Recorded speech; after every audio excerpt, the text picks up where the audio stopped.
Boa tarde para você que segue acompanhando a programação da Maratona Digital da Longevidade Expo Mais Fórum.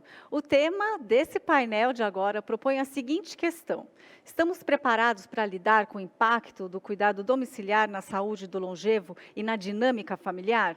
O tema foi definido pela empresa Mastercare Brasil, que tem a missão de qualificar o cuidado com o longevo e unir as famílias e os cuidadores. Bom, vamos então dar as boas-vindas aos fundadores da Mastercare Brasil. Vou começar com a Márcia Vieira, que é CEO do MVI Bank. Ela é consultora associada também da FIPCAF FEA USP e está conosco aqui no estúdio. Boa tarde. E também aqui com a gente, só que de forma remota, o Dr. Luiz Antônio Gil Júnior, que é médico geriatra do Hospital Sírio-Libanês. Bem-vindo.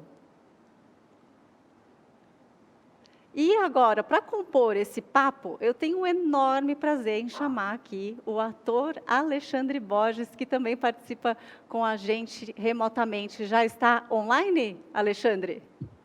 Eu estou aqui, graças a Deus. Bem-vindo, Alexandre, que Obrigado é 50 pelo mais, convite. né? 50 mais, já falei para o doutor que eu já estou procurando um geriatra para mim. Bom, então agora eu passo a bola para a Márcia, para esse painel que com certeza vai ser muito especial. Obrigada a todos, né, que estão nos acompanhando, a comunidade Mastercare, obrigada à Longevidade Expo Fórum, por essa oportunidade, né, de trazermos um tema tão relevante para a sociedade, porque não há como discutir, não há como falar de longevidade sem falar de cuidado, e não há como falar de cuidado se não falar de cuidadores, que sejam cuidadores profissionais, que sejam cuidadores familiares. Então, hoje, nós temos o desafio, nesse painel, de falarmos sobre saúde e cuidado domiciliar, educação, tecnologia e longevidade, o impacto do cuidado domiciliar na saúde do longevo e na dinâmica familiar. Estamos realmente preparados?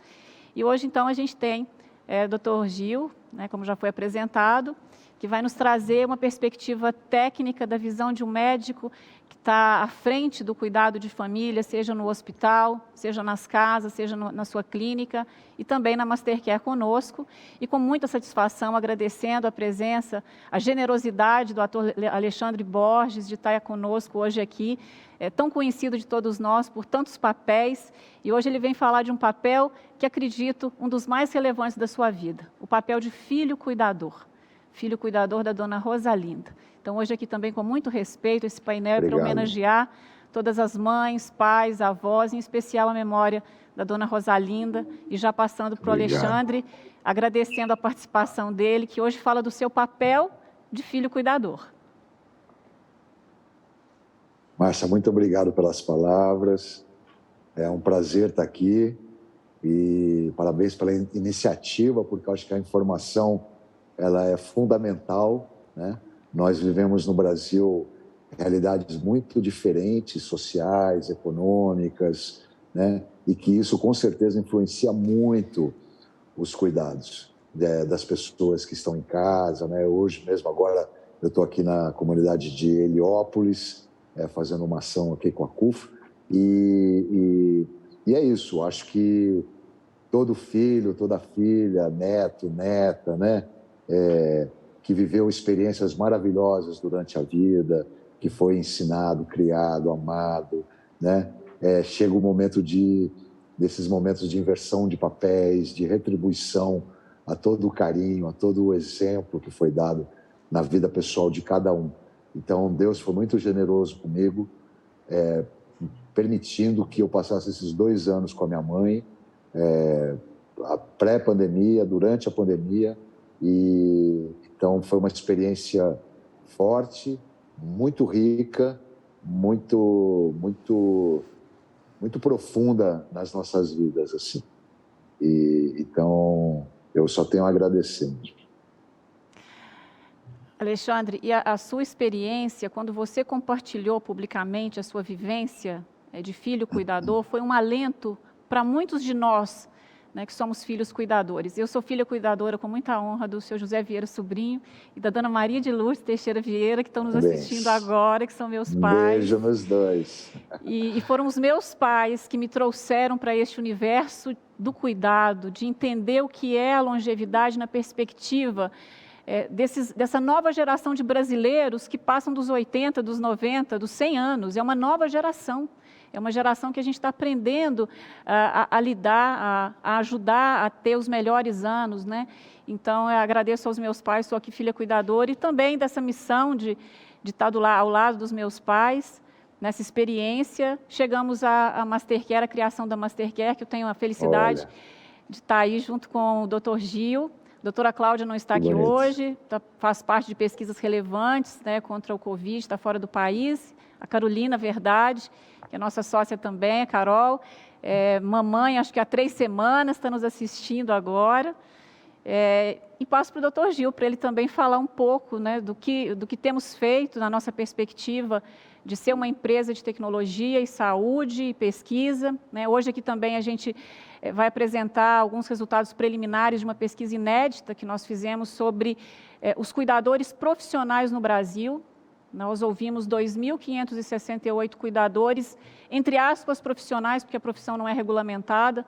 Então, a Mastercare quer oferecer esses dados para a sociedade, para a gente também poder melhorar a formação de quem cuida profissionalmente, de quem está na casa dos idosos, na preparação. Então, aproveito e passo para o Dr. Gil para ele falar da experiência como geriatra, da experiência como pesquisador, né, e como nosso fundador aí na Mastercare. E como cuidador também, né, Márcia? Bem lembrado. Uma coisa que eu gosto sempre de falar, né? Eu acho que o Alexandre, como você bem disse, está aqui generosamente dividindo com a gente esse momento, é que quem não teve essa experiência de cuidado ainda vai ter, né? Então, assim, nessa nossa trajetória da Mastercare, não houve uma equipe que se conectasse a gente que não teve dificuldades em cuidar do seu ente querido ou em encontrar alguém capacitado adequadamente para cuidar do seu ente querido, né? Então, acho que esse é um ponto extremamente importante. A gente fez uma inesquecível live o ano passado do Dia das Mães com a minha própria mãe, e a minha mãe contou a experiência dela de cuidar da minha avó. E eu me lembro disso muito bem. E eu acho que é também por isso que eu estou aqui hoje como médico geriatra, né? Então, acho que meus avós têm um papel extremamente relevante na minha vida. E acho que essa lembrança do cuidado que nós tivemos com a minha avó também, ela permeia esse nosso propósito de ser capaz de oferecer um cuidado melhor para todos aqueles que estão em casa. Eu acho que, como bem também o Alexandre falou, a diversidade, não só econômica, mas educacional no país, ela é muito importante, né? E isso faz com que todas as pessoas precisem de algum conhecimento para cuidar, né? A Mastercare tem esse papel aí de ajudar as pessoas a entender o cuidado e aprimorar o cuidado dos idosos que necessitam de... A Organização Pan-Americana de Saúde, né, fez um estudo recente e mostrou, e as expectativas é que aqueles idosos que necessitam de cuidados básicos de vida diária, né, as coisas mais básicas de todas, né, eles vão aumentar dos 8 milhões atuais na América Latina para 27 a 30 milhões em 2050. Esses 2050 somos nós, né? Nós estaremos com 80 a mais, que é o grupo mais delicado, se Deus quiser, exatamente, Alexandre. Nós estaremos com 80 a mais nesse momento, né? Então, isso é extremamente relevante. Foi discutido em 2020 em Davos o Fórum Econômico trouxe essa questão do cuidar para a plenária aí, né? Eles descreveram isso sobre como o tempo de cuidar, né? Nós estamos entrando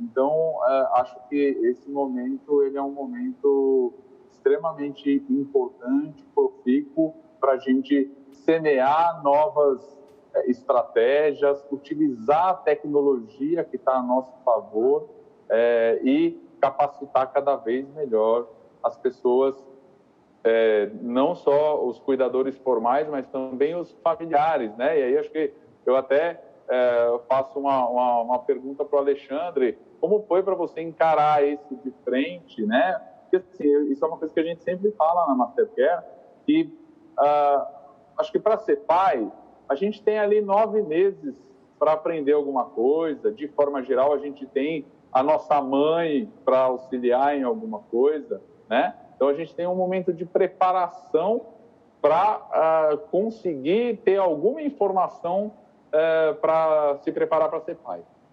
Você é um pai cuidador, né? Agora, para ser um filho cuidador, como foi isso para você? Quais informações você tinha naquele momento em que você precisou assumir esse papel? Certo. Minha mãe, ela começou a desenvolver o Alzheimer com 80 anos. Graças a Deus foi já numa idade em que ela teve uma vida plena, independente. Hoje em dia o Alzheimer tá se desenvolvendo cada vez mais com pessoas mais jovens, pelas informações que eu tenho no meu Instagram, de pessoas que trocam, que sabem da minha história e tal. E então, pessoas que às vezes estão ainda nesse auge, né, da vida, plenamente, fisicamente bem, mas que já começa a ratear um pouco essa parte mental, essa parte do raciocínio, lembranças, memórias, etc.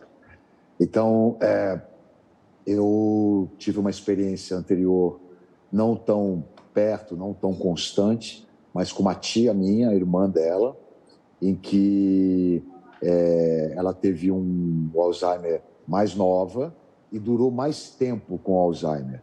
A minha tia ficou em estado, vamos dizer, em coma, em semicoma, em estado mesmo de dormir, que a gente sabe que é um dos passos finais do Alzheimer, vira uma bela adormecida. Eu falava que a minha mãe era bela adormecida.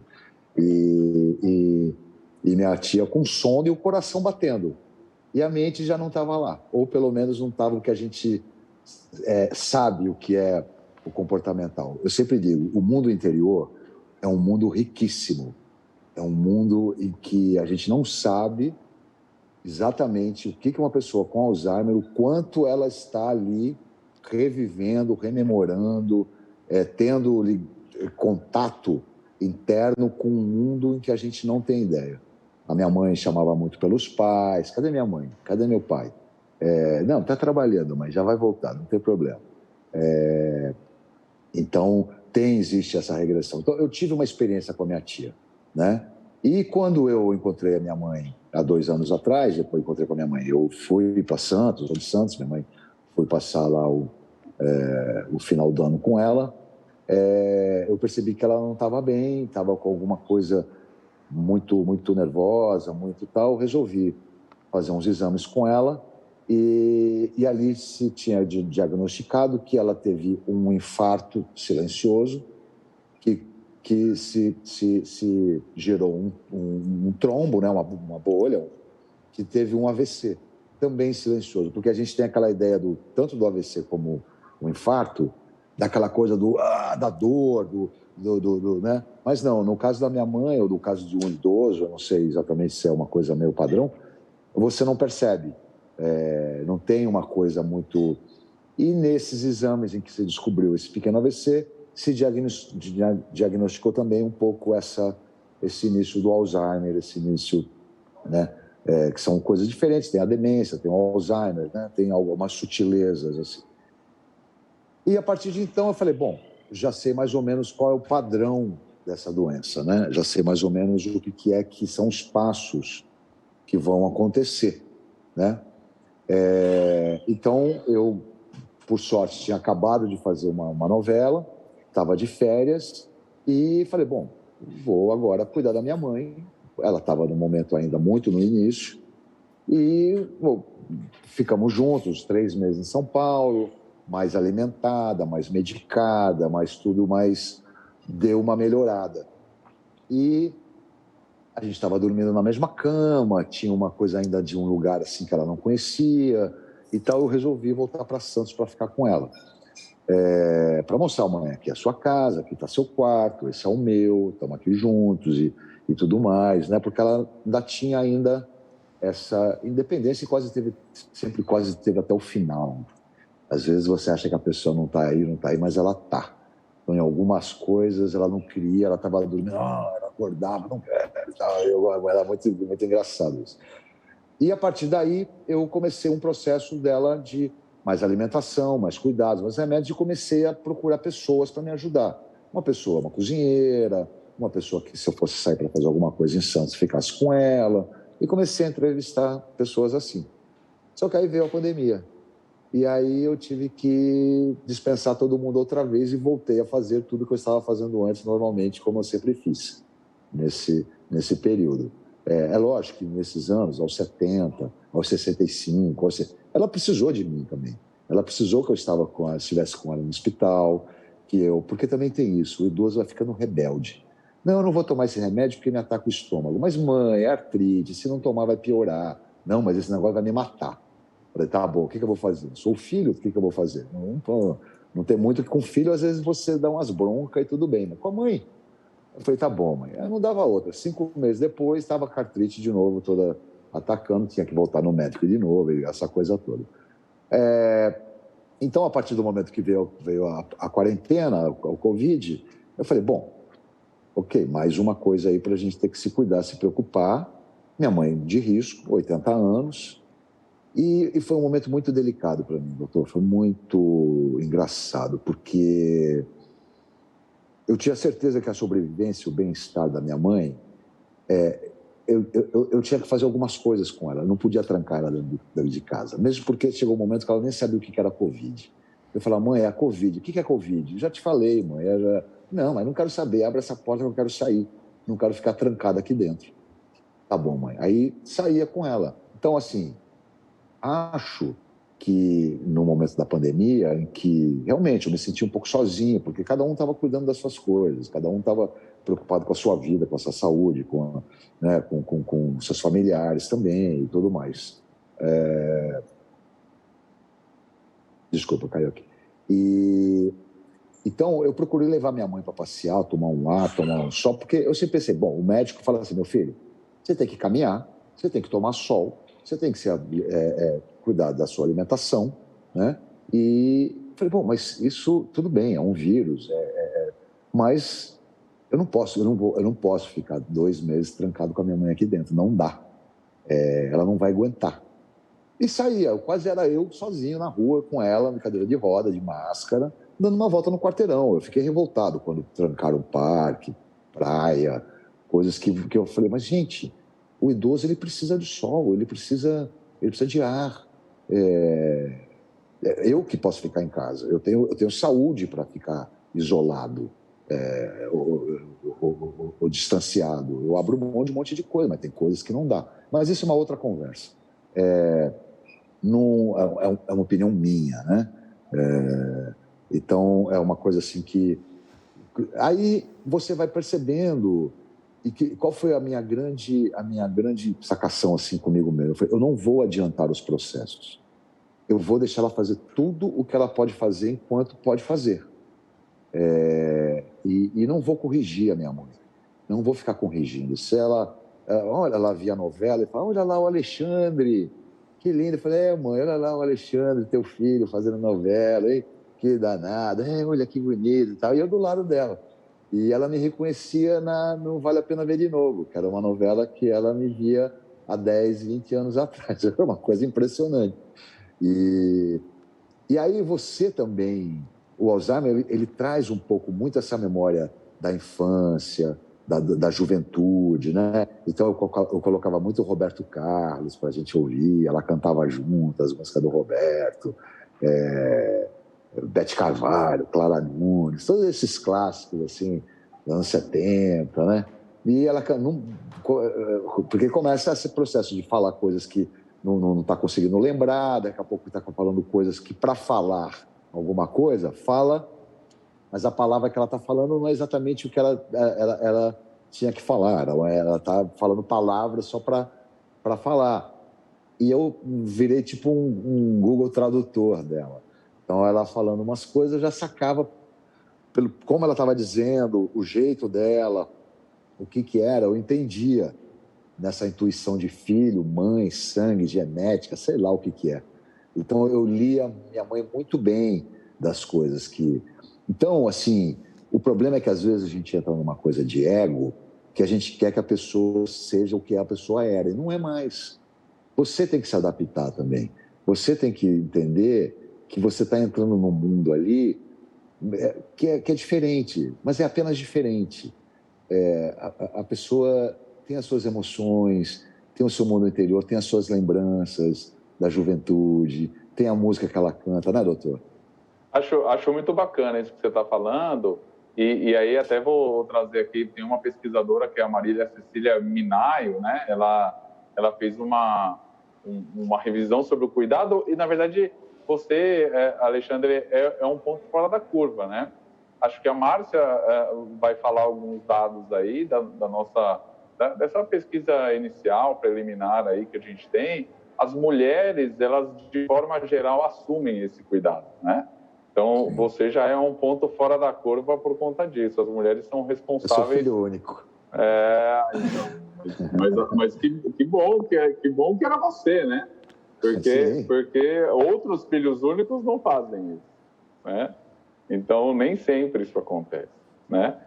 O cuidar é muito do universo feminino, né? Então, isso porque, é uma coisa... Olha, doutor, é o seguinte, a gente se acostuma.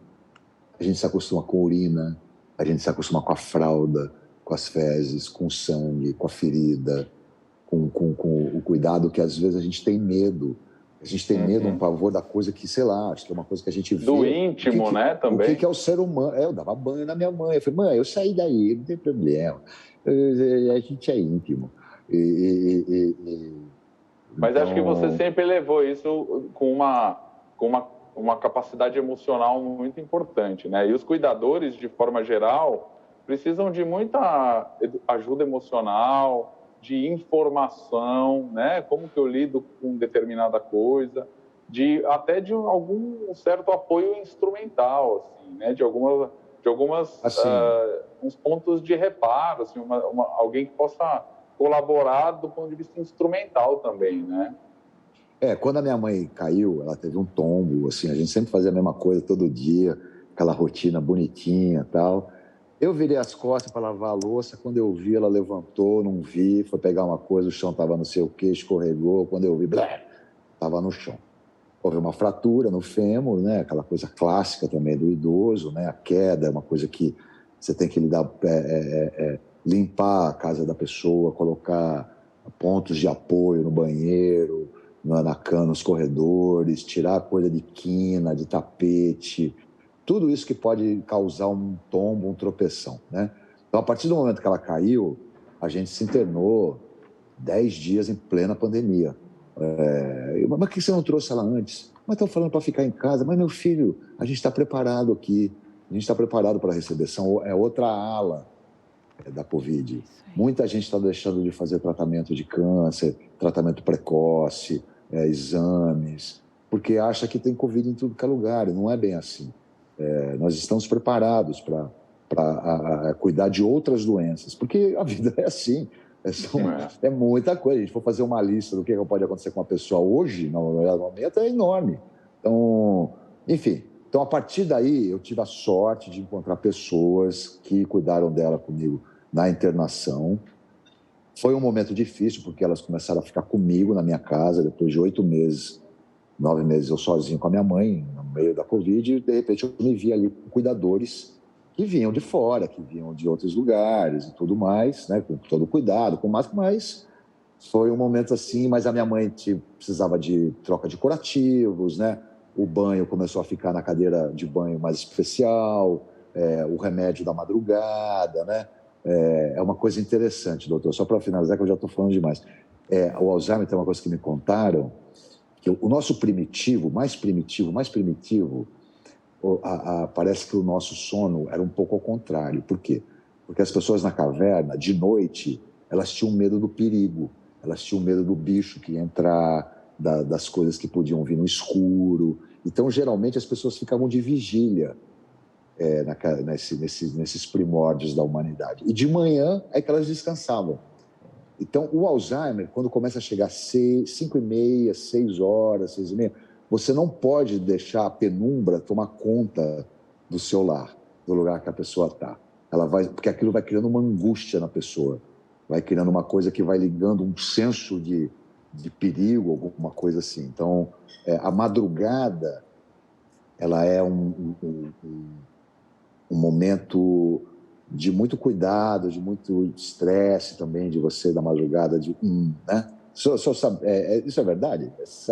Na verdade, isso existe, é uma coisa muito bem conhecida, chama síndrome do pôr do sol, né? Existe isso nos pacientes com alteração de memória, mas aí, na verdade, assim, se alguém tivesse te dito isso antes, não ia ter sido mais fácil? Se alguém tivesse te ensinado isso antes. Exato. Ou se você tivesse um cuidador que soubesse disso antes, né?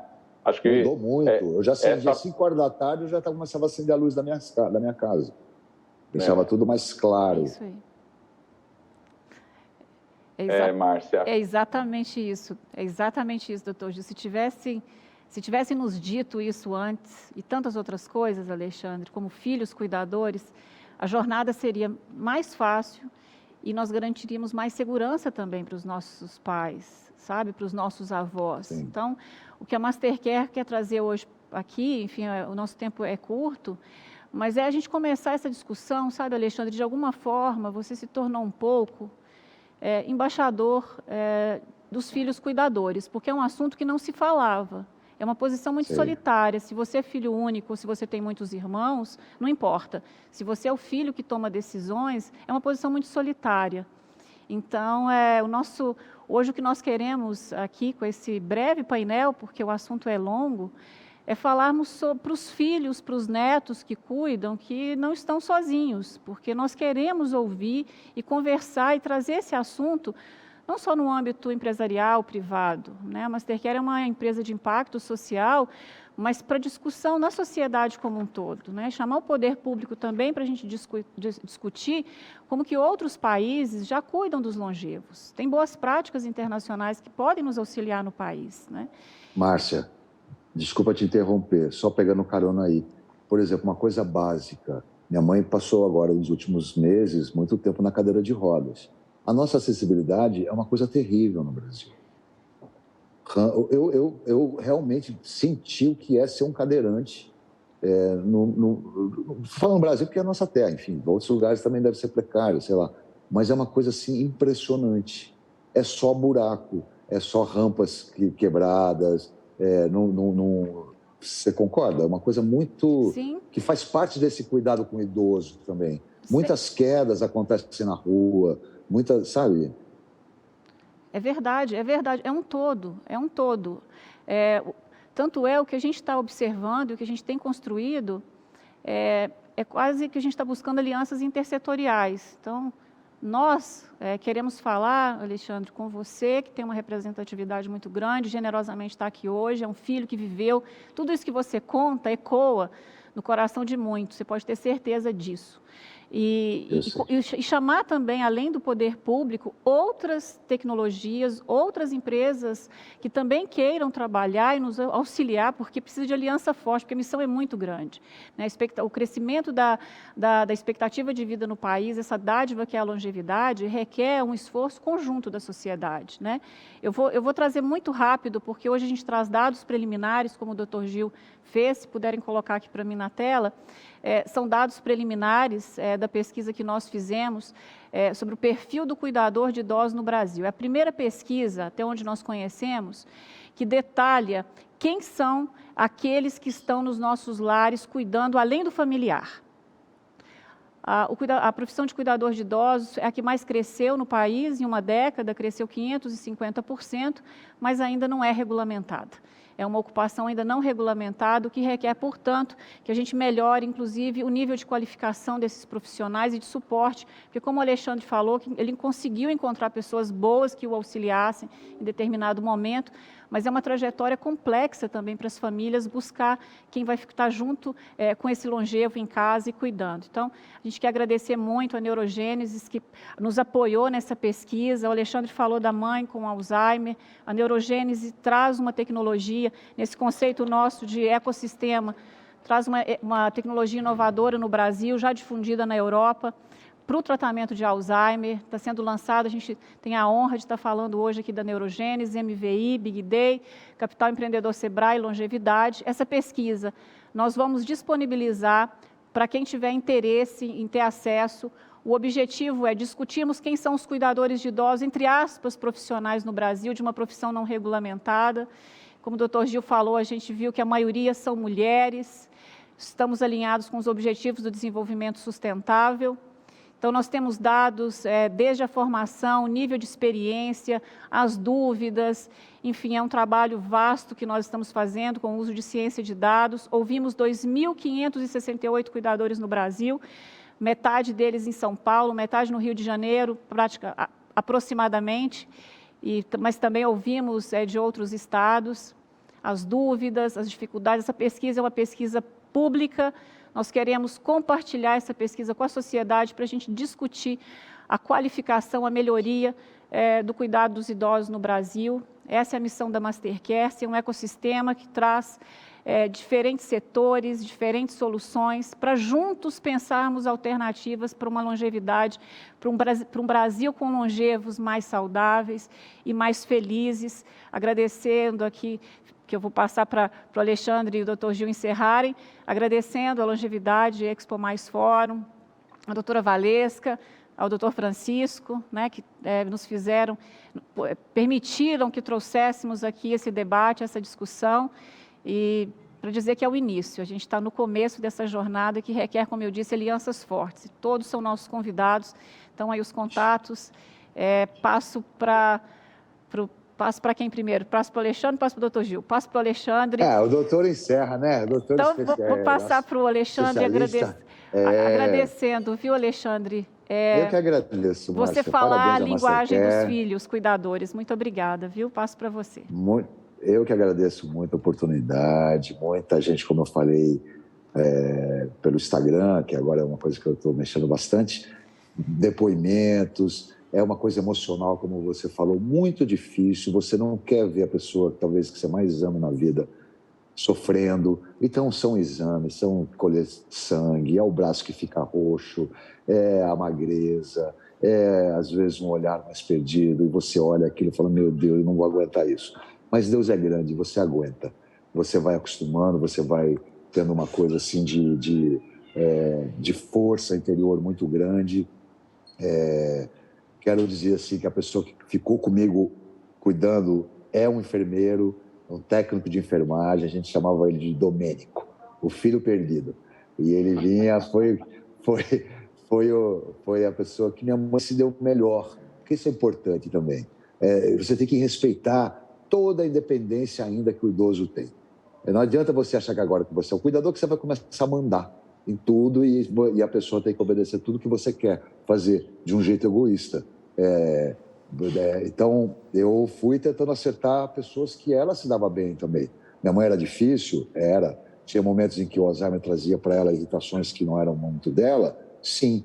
Mas ela estava lá, fazendo uma coisa que ainda era um ser humano pensante, vivente, que tem seus gostos ainda, o que quer comer, o que não quer, né? Em alguns momentos, eu confesso, eu perdi um pouco a paciência, porque você vai tendo uma coisa de cuidar, e a pessoa às vezes não quer aceitar aquilo, você perde a paciência. Mas eu falei, não adianta nada eu perder a paciência, porque isso não vai adiantar em nada. Eu só vou brigar com a minha mãe e vou ficar com isso na minha cabeça, eu não vou mais brigar. Se ela não quer comer, ela não vai comer. Se ela tiver fome, ela vai comer. O instinto vai falar mais forte. Então, é isso. Eu fico também emocionado Desculpa, eu não achava que... Alexandre, a gente sabe... Alexandre, Está muito recente tudo isso e você foi muito corajoso de estar aqui hoje. É só gratidão. É só gratidão mesmo. Você foi muito corajoso de ter mantido a sua presença, que você já tinha confirmado antes, e manteve para poder compartilhar com as pessoas. Isso é muito corajoso, a gente te agradece por isso. Obrigado. Eu queria parabenizar você pelo cuidado oferecido a ela, né? Acho que de onde ela estiver, ela está aí grata pelo seu cuidado. Queria reforçar, né, que o cuidador que está na família, o cuidador ou o cuidador formal, ele já é um primeiro patamar de atenção à saúde daquele indivíduo. Então, tanto os familiares quanto os cuidadores contratados, eles precisam ser instrumentalizados, eles precisam ter suporte emocional, eles precisam ter informação, eles precisam ser abraçados pela sociedade, pelo público, né, pelo serviço público, para que todos possam ter um cuidado digno, né? Mais uma vez agradeço aí a Expo Longevidade, agradeço a Alexandre. Márcia, é sempre um prazer dividir esse caminho com você. Muito obrigada, doutor Gil. Obrigada. Alexandre, quer concluir? Um beijo, obrigado. Você quer concluir? Não, eu acho muito importante o que você falou. Essa PEC é uma PEC muito importante, viu? Não só dos cuidadores, mas também dos técnicos de enfermagem, enfermeiros. Eles não têm jornada de trabalho, eles não têm uma coisa básica. A gente, muito agradecido ao SUS, muito agradecido, muito coraçãozinho, mas na hora da prática, a gente não está se mexendo, não está apoiando essa classe. Então, está parado no Senado essa PEC há muitos anos, e que eu espero que você faça alguma coisa, que tome vergonha na cara e que realmente dê apoio a essas pessoas que às vezes largam a própria família para cuidar de familiares de outras pessoas, e fazem com amor, e que sejam tratados como pessoas da família, que sejam tratados assim, porque esse amor que você vai dar para o cuidador é o amor que ele vai dar para o teu pai, para a tua mãe, que às vezes é difícil, que tem um temperamento às vezes que está alterado, que dá trabalho. Então cuide bem, agradeça, seja grato a essas pessoas que estão fazendo um trabalho fundamental na vida da gente. Obrigado, um beijo. Obrigada, Alexandre. Obrigada, valeu, doutor Gil. Alexandre. Muito obrigada. Valeu, Márcia. Obrigada. E obrigada a todos os cuidadores, né? Os que estão com os meus pais agora, que me permitem estar aqui com vocês. E que, de fato, como o Alexandre disse, que a gente comece a valorizar essa profissão, primeiro ajudando na regulamentação, trazendo educação, formação para as pessoas que vão cuidar dos longevos desse país. Muito obrigada a todos. Sim. Um abraço a todos. Muito obrigada, Márcia, doutor Gil, Alexandre Borges, que painel emocionante, né? Tenho certeza que muitas pessoas que estão aí nos assistindo já passaram por situações similares, então é muito importante a gente falar sobre isso também. Bom, vamos a um breve intervalo e logo a gente volta. Continue com a gente.